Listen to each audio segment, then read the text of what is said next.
We're here to give that critical advice. But what's important is that this is not a moment for retreat.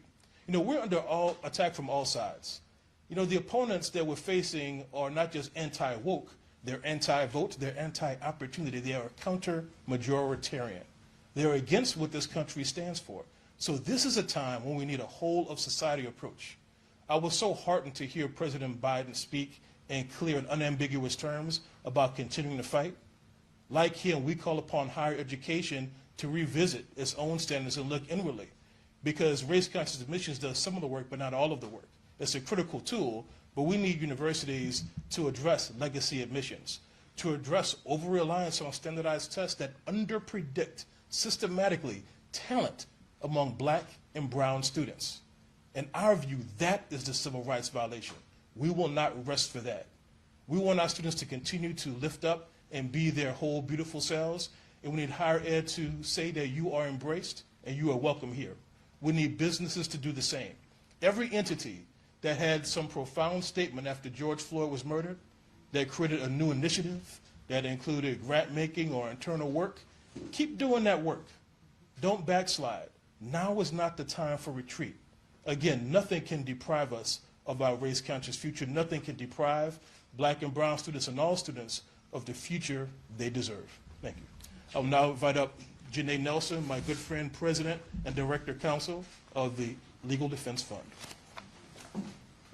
Thank you, Damon. Good afternoon, everyone. President Biden said that diversity is our nation's greatest strength. That was as true before the decision as it is after the decision. What happened today is that the court made it more difficult for us to tap into, leverage that strength to make us safer, to make us stronger, to make us become a more perfect union. The court did that. The court undermined that ability. A court that has, for over 45 years, affirmed affirmative action, has said that it is lawful, that it is consonant with the Equal Protection Clause. The only thing that has changed in those 45 years is the composition of that court. It is now a conservative majority that dictates the policy making that is coming out of that court. And today's decision in the University of North Carolina and Harvard admissions policies is a demonstration of how far afield the court has gone. As my colleagues have said, we will not let this be the last word. And it is so important that we recommit to the work of diversity, equity, and inclusion. In fact, today's decision makes that moral imperative that much more critical in this moment. All of our students, all of the people who occupy the next generation in this country, who will be our next leaders, who will be our next voters, deserve to be in classrooms where they see one another, where they learn from one another, where they develop understanding and respect for one another and for differing viewpoints. That is the strength of diversity. And this court today undermined one of the most important legal decisions that this country has ever known, if not the most important. Brown versus Board of Education, that the Legal Defense Fund had the privilege of litigating and winning in 1954. Justice Sotomayor quoted Thurgood Marshall in her dissent, her powerful dissent in this decision, and said that as the architect of the Brown litigation, Thurgood Marshall was very clear. Brown never meant that we were to be colorblind or that we could not address racial inequality. In fact, to the contrary, Brown was all about recognizing, confronting racial inequality and saying that the government can play a role in addressing it. And institutions can play a role. Universities, schools can play a role. And that's what race-conscious admissions does. It takes qualified students. It allows them to tell their stories. It allows admissions professionals to consider those stories and what enrichment that would bring to the classroom, and admit students to create a vibrant exchange and marketplace of ideas in our institutions of higher education. Unfortunately, the Supreme Court took this opportunity to allow extreme conservative organizations to dictate how it should interpret the Equal Protection Clause and how it should interpret this long-standing precedent that is nearly 70 years old of Brown versus Board of Education. We are alarmed by this decision, but it does not in any way change what we are allowed to do in thinking about how race intersects with one's identity and how it influences one's lived experiences. And I say this directly to the students, I say this directly to the university presidents, directly to the admissions professionals. The court said nothing in today's opinion says that a student or an applicant cannot use race as part of their admissions submission to explain their lived experience, to talk about how it has impacted their lives, the adversity they may have had to overcome, the experiences that they have had in this country that has a very clear history of racial discrimination and current reality of the same.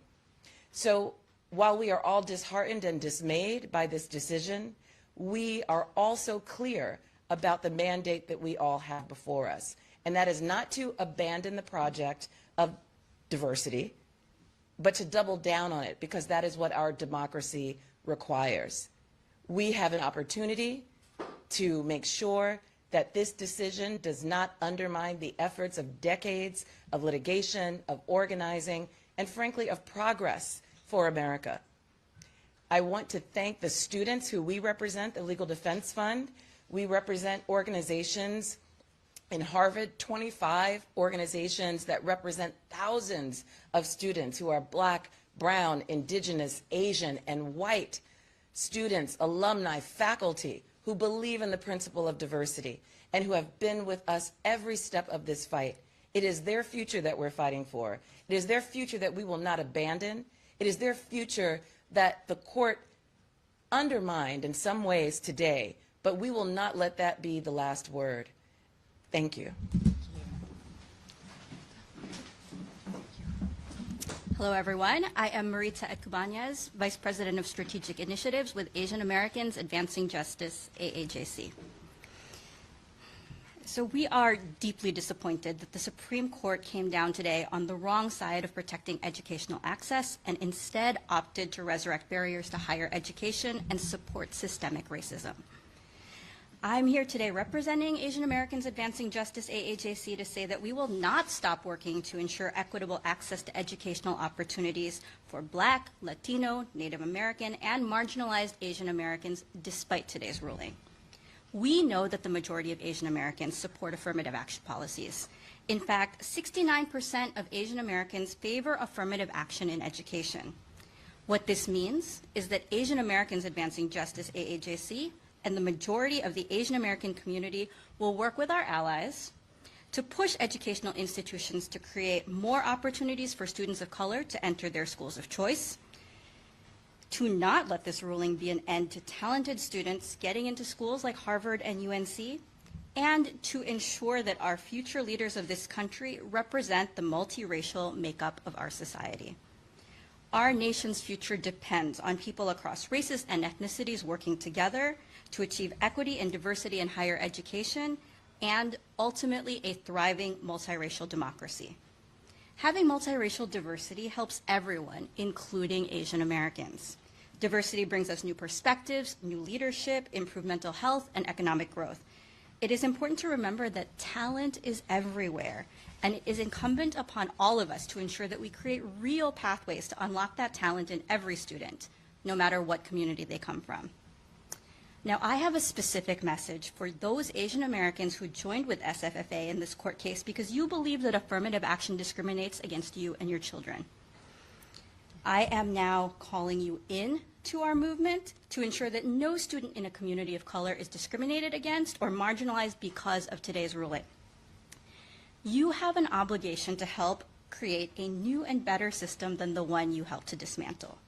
We must work to improve our K-12 schools so that all children have the same access to safe and quality education, resources, and learning opportunities, because we know that our public school system is besieged with inequalities.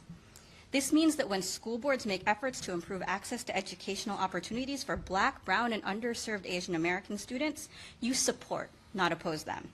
This means we as Asian Americans cannot erase history to fit a contrived, divisive narrative of being the model minority. We cannot ask for our schools to teach Asian American history while suppressing the experiences of Black people. We cannot preach against anti-Asian violence while ignoring the real dangers faced by our LGBTQ and non-binary youth. We will not let Ed Bloom and his anti-civil rights elitist cronies win in the end. We've always known that as we achieve greater levels of diversity and success in this country, there will always be those trying to find ways to undermine or dismantle our achievements to preserve existing power structures. To all college students, those preparing for college, and their families, do not be discouraged. We will push all available levers for action and call on Congress, corporate boards, and your own colleges and universities to secure your right to access higher education. Join with us and our amazing student leaders to keep building the movement to expand educational opportunity for everyone. We are here to say to all of those who will try to further undermine our civil rights, you can enjoy today. But in the days to come, our communities will prevail. To our friends in this movement, as we take time to understand the ramifications of this Supreme Court decision, we urge you to not give up. We are not giving up. We will continue the fight with even more energy and even more conviction.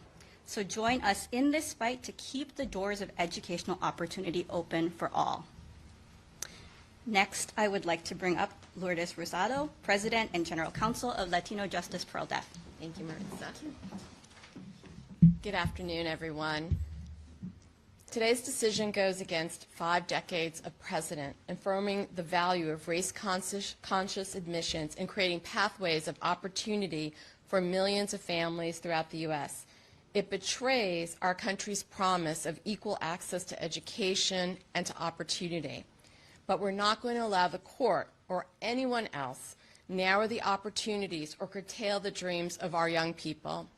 My organization, Latino Justice Pearl Deaf, will not back down from our commitment to brace open the doors of opportunities for Latinos and other students of color. For the last 50 years, we, as well as all of the organizations that are represented here, as well as many others who are not here today, we have worked tirelessly to break down barriers and support our youth in gaining access to college and graduate schools, and we are going to continue to do so. We are saying today to our young people, you belong in these elite institutions. You are qualified to be in these institutions. You have earned the right to be there, and we're going to support your success there. Now, we know, all of us know, that elite institutions of higher education are pathways to positions of great power in our country. All you have to do is look at the Supreme Court itself. Throughout its history, the vast majority of justices have attended a handful of the top law schools in this country.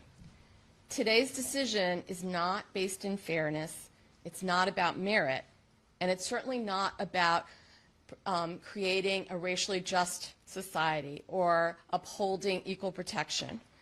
This decision is just another blatant attempt by those or some with power and privilege in our country to do whatever they can to hold on to that power and privilege. But we cannot allow them to deny our children the same opportunities and pathways to leadership positions in our society that their children have enjoyed, positions that will give our people a bigger say in the future direction of our country and our democracy. We're here to tell those with power and privilege that you have to share. We will not allow you to roll back decades of progress won by hard work and perseverance. Access to education is one of the greatest drivers of success, not just for individuals, but for families and communities. And we also know that investing in more pathways to opportunities leads to true liberty and justice for everyone in our society. Racial diversity in higher education helps set a stronger foundation for a multiracial democracy, a term that my colleague Janae Nelson uses frequently and that I love. and we're going to continue to fight for that goal. We urge universities to invest in the policies and programs that bring a diverse body of students to their campuses and support students so that they can succeed. There is a lot that we can do and that we and universities must do to ensure that our students have access to these opportunities. So we call on everyone today to ensure that those doors stay braced open. And now I'm going to turn it over to my esteemed colleague, David Hinojosa, Director of Education from the Lawyers Committee, who also argued the case before the Supreme Court. David. Thank you.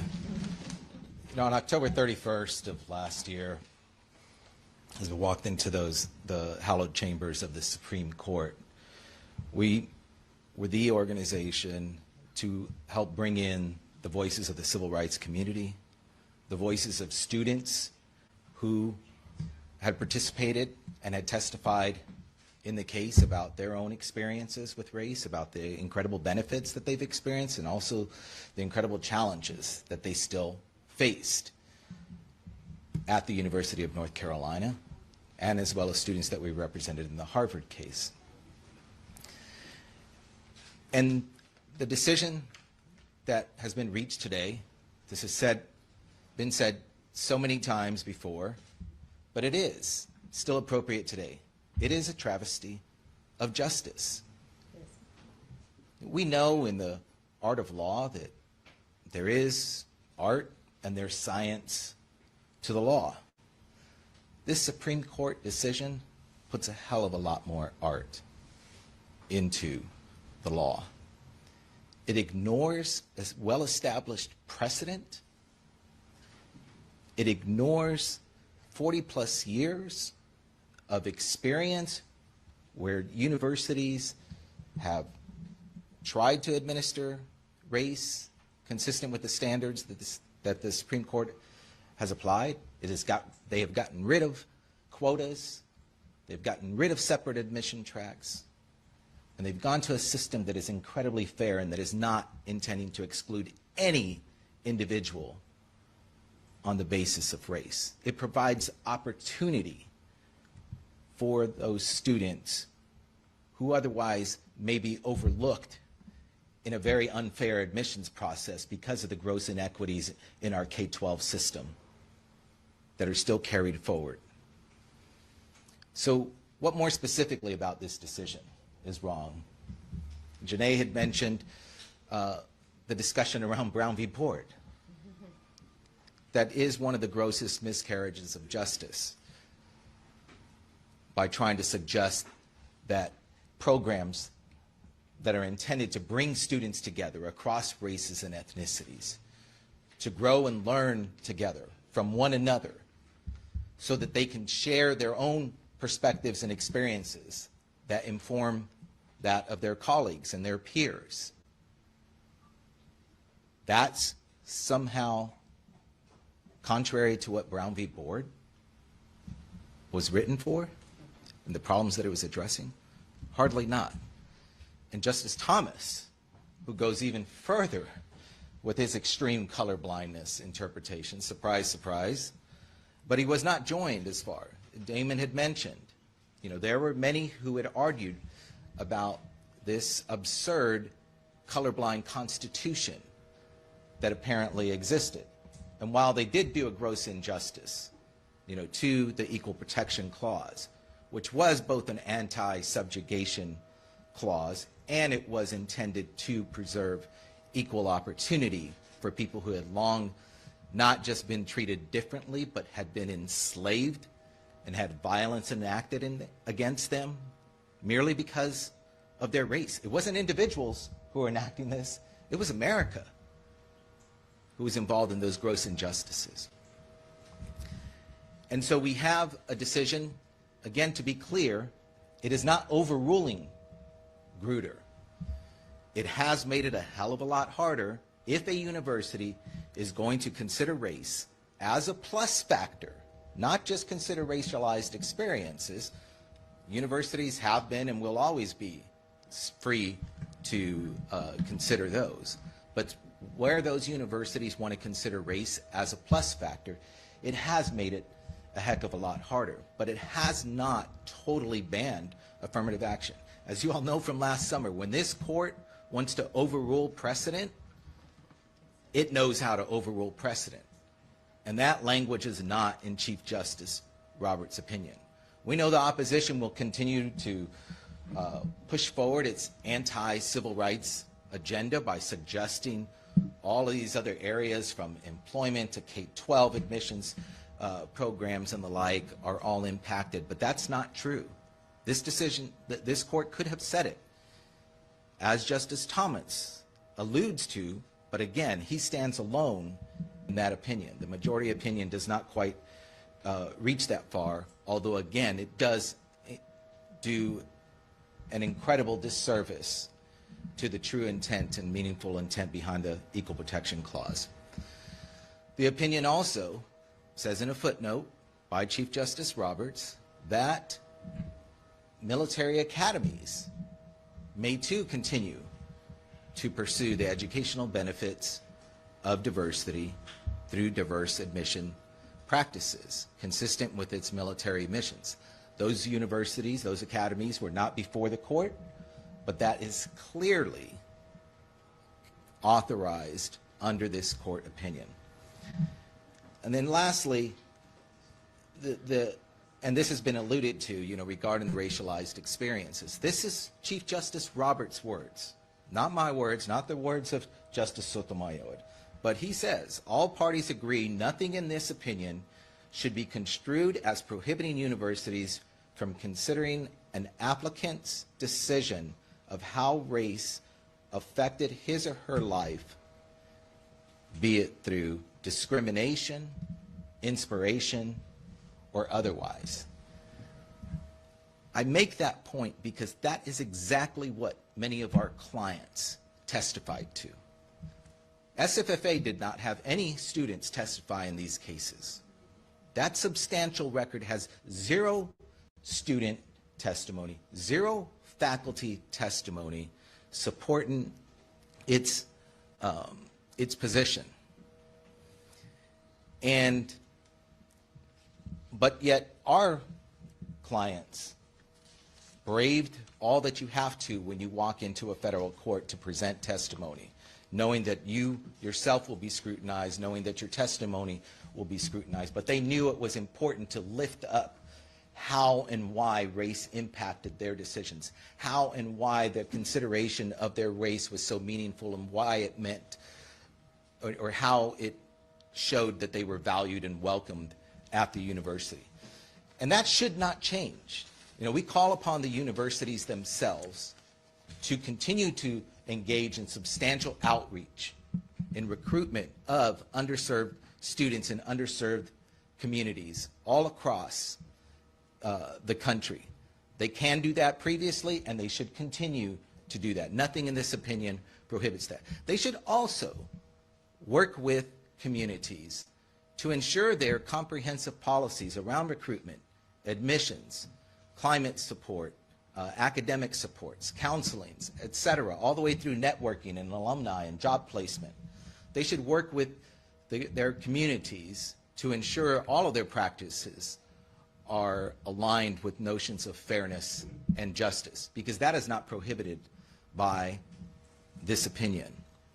And finally, for those that don't want to visit their own systemic barriers that they've presented, we're putting them on notice. They want to continue those legacy admissions programs that continue to grant privilege, unearned privilege, to people simply because they're an alumni. Let them continue to do it. We're going to challenge them. They want to continue to rely on SAT and ACT scores that have a disparate impact and don't really show much about the value. I might be Exhibit A when it comes to the LSAT. It's a long story. I skipped the question on the test. We all got this one. But the point is that those don't determine someone's value. They don't determine someone's talent. And we're going to challenge them. So they can make it easy and do the changes by themselves, or we can do it the hard way. And we are prepared to do whatever it takes, because history is on our side, justice is on our side, the majority is on our side of ensuring equal educational opportunity for all. And that goes also not just to colleges, but K-12 schools as well. They need to revisit their inequitable funding systems. They need to revisit their disproportionate school discipline policies. They need to revisit their own segregation policies. And if they don't, we'll be there to make sure that they're held accountable under our federal civil rights laws. Thank you. Okay, we're going to open up to questions. Damon has to run, but David's staying with us. Any questions?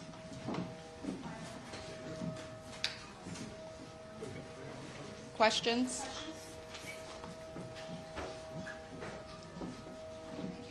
Having none, we thank you for being here.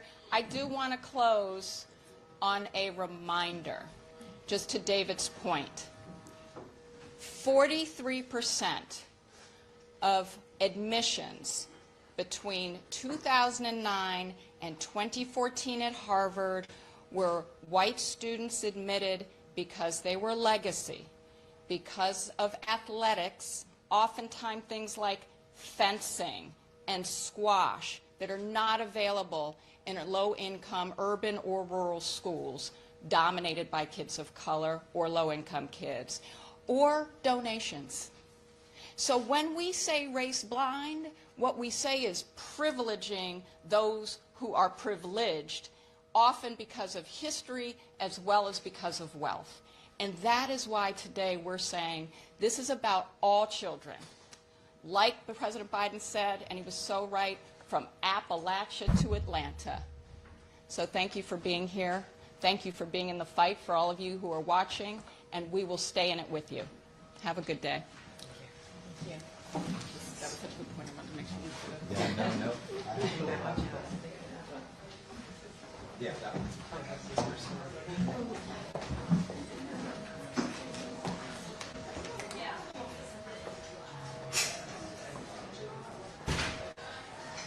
Thank you all.